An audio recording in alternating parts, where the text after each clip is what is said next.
Halo biology lovers, kembali lagi bersama Kak Winsun. Di video kali ini kakak akan membahas tentang katabolisme karbohidrat. Kira-kira apa sih katabolisme karbohidrat?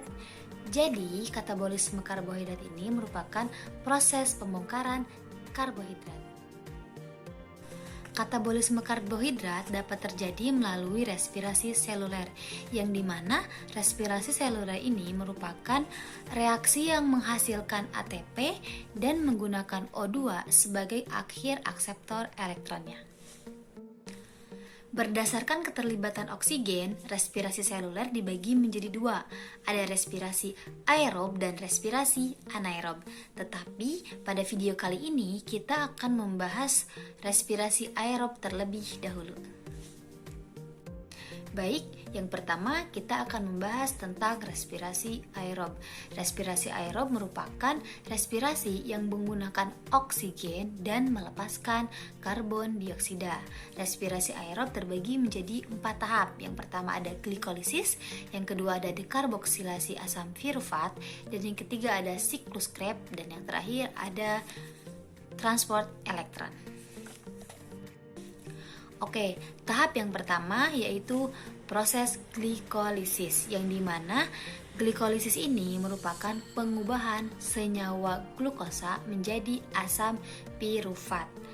Tempat terjadinya glikolisis yaitu pada sel, lebih tepatnya di sitoplasma.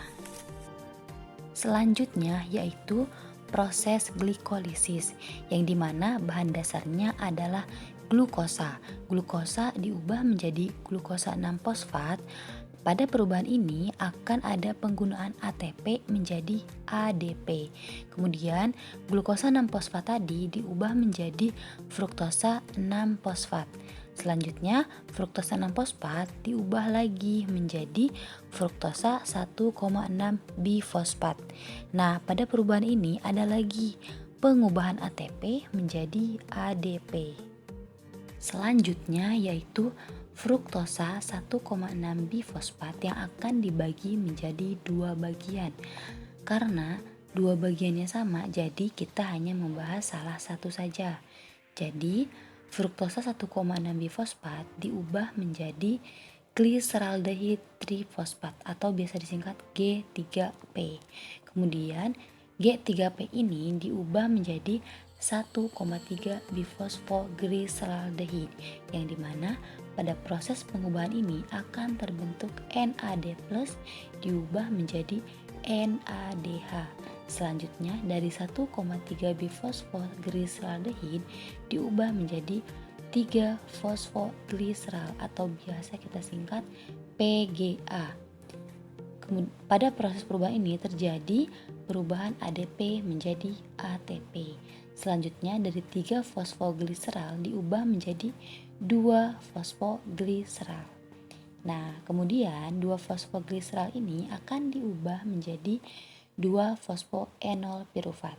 Dalam perubahan ini akan terbentuk H2O. Kemudian langkah yang terakhir atau perubahan yang terakhir dari 2 fosfoenol pirufat akan diubah menjadi asam pirufat. Pada proses perubahan ini akan terbentuk ADP menjadi ATP. Biasanya dalam glikolisis yang sering ditanyakan yaitu input dan outputnya.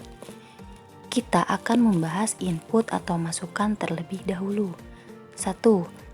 Ada 1 mol glukosa, yang kedua 2 ATP, dan yang ketiga ada 2 NAD+. Kenapa? Karena terdapat 2 bagian, kanan dan kiri. Jadi terdapat 2 NAD+. Selanjutnya untuk output atau hasil didapatkan 2H2O, 2 asam pirufat, dan 4 ATP, tetapi kotor. Kenapa dikatakan kotor? Karena dalam proses pembentukan ATP sebetulnya dihasilkan 2 ATP. Tetapi kemana 2 ATP tersebut? 2 ATP tersebut akan digunakan kembali dalam proses glikolisis, sehingga hasil bersihnya hanya 2 ATP.